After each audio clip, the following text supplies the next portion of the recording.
Olá, irmãos! Saúdo cada um de vocês com a graça e a paz do nosso Senhor Jesus Cristo, amém? Meu nome é Miriam Anitta, estamos aqui para estudarmos mais uma vez um texto do irmão Samuel Mouta.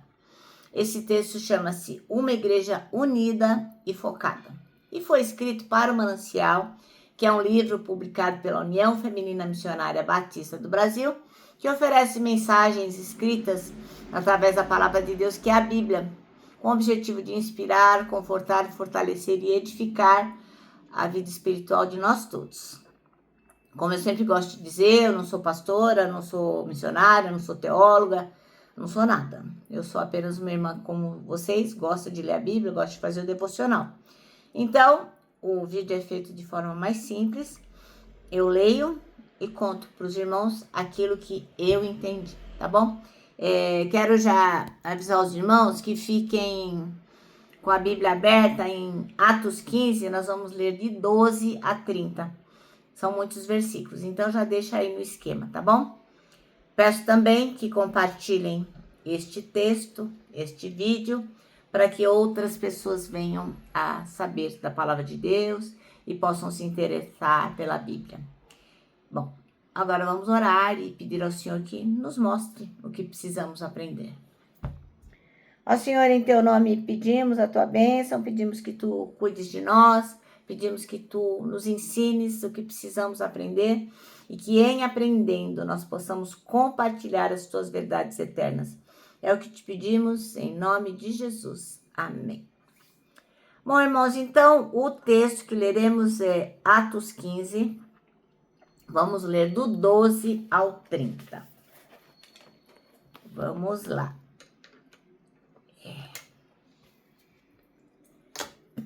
Bom, de novo vou falar do contexto aqui. O contexto que nós vamos ler aqui vai continuar a controvérsia que começou lá atrás sobre a necessidade dos gentios convertidos ao cristianismo seguirem as leis e costumes judaicos, especialmente a circuncisão. Em resumo, do que trata aqui,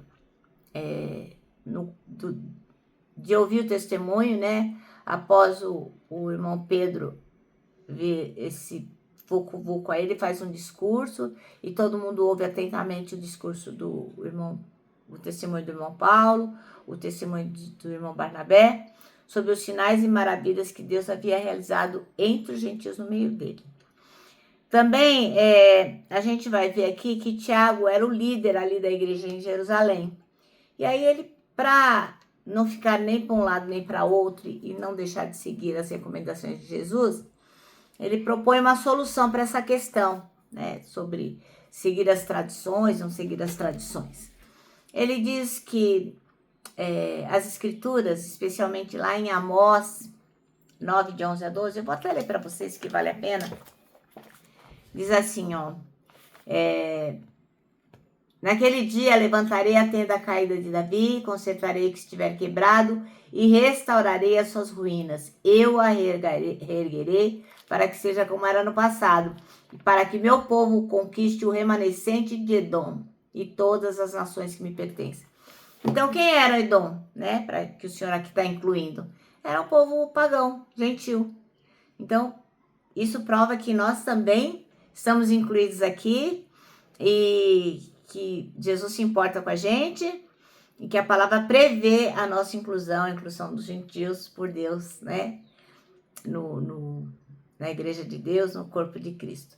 Então, Tiago vai sugerir o quê? Que os gentios convertidos, eles não têm que seguir a lei de Moisés, eles não são judeus, né? Eles não têm que seguir a lei de Moisés, e eles entenderam que a salvação é pela graça.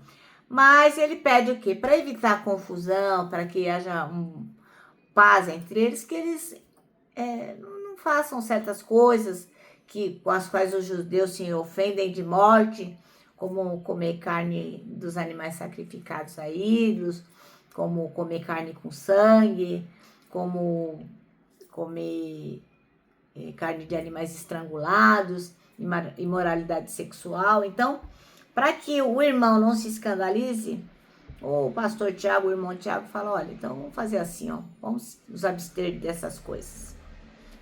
E a proposta do Tiago, então, é aceita pela igreja em Jerusalém, eles decidem enviar uma carta para a igreja de Antioquia, juntamente com os dois representantes, que eram o Judas Barsabás e Silas, os dois irmãos, para confirmar essa decisão. Então a carta vai explicar que os gentios não precisam ser circuncidados para serem salvos, mas que devem seguir as recomendações do pastor Tiago lá. E o povo lá de Antioquia recebeu a carta com alegria. Então esse é o contexto do que nós vamos ler agora em Atos 15, de 12 a 30. Vamos lá? Então, toda a multidão se calou e escutava Barnabé e a Paulo, que contavam quão grandes sinais e prodígios Deus havia feito por meio deles entre os gentios. E havendo eles calado, respondeu Tiago: Homens e irmãos, ouvi-me. Simão relatou como primeiramente Deus visitou os gentios para tomar deles um povo para o seu nome. Tomar deles um povo para o seu nome.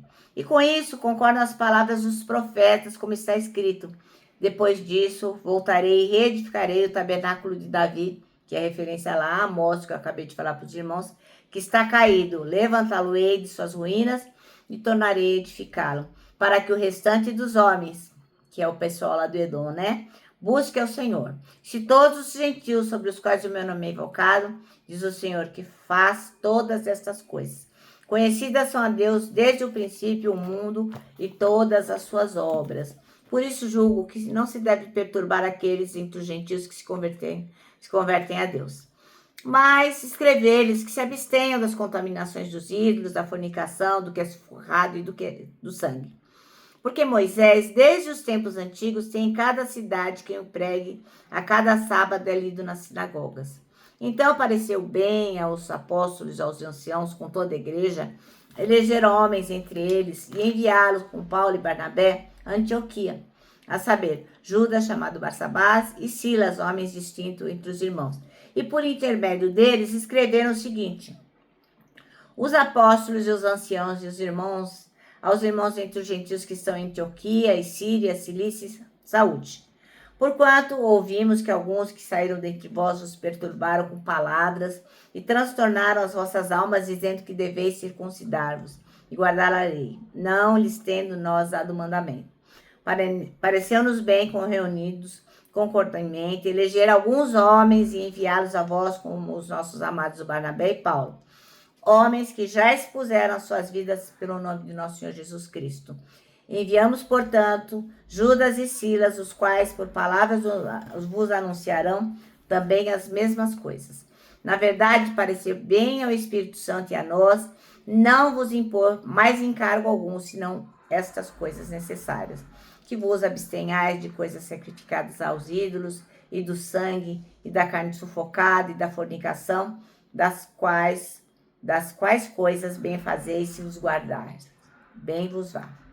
Tendo eles então se despedido, partiram para Antioquia e, ajuntando a multidão, entregaram a carta. Amém? Bom, então, olha só.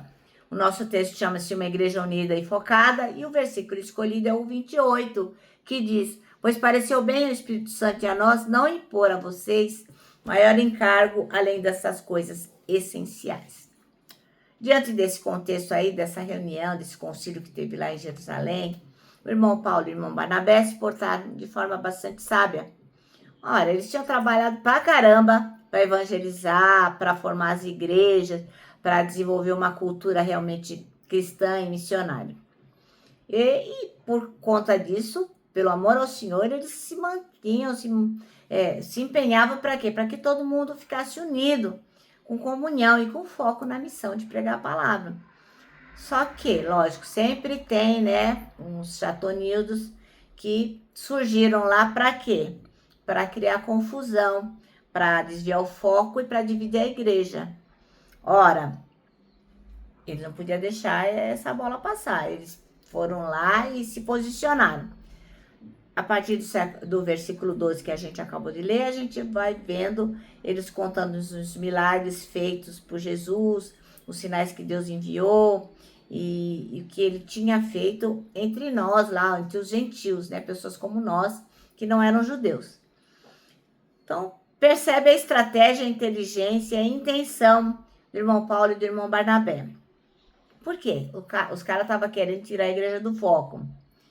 Eles queriam quebrar a unidade que a igreja tinha, fazendo o quê? Uma polêmica legalista, colocando a tradição acima do que era importante. E o que acontece? Os missionários queriam retomar o foco. Para quê? Para a missão, seguir em frente, a igreja unida, em vez de ficar dividida.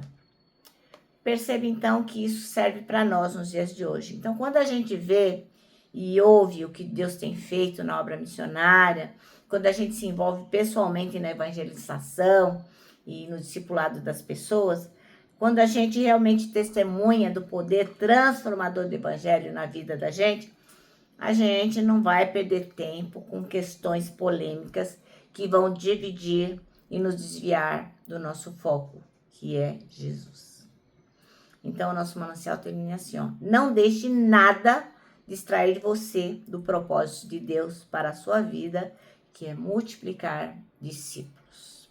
Bom, agora eu vou terminar deixando aqui o meu abraço de urso. Lembrando que, para nós que sabemos que a nossa igreja, o corpo de Cristo, deve ser focado e unida, para nós o abraço, lógico, o acolher dá muito, muito certo. Lembra também do Salmo 25, versículo 12, que diz assim: quem é o homem que teme ao Senhor? Ele o instruirá no caminho que deve seguir. Termino com a frase de Tozer que diz: tudo está errado até que Deus venha e conserte as coisas. Amém?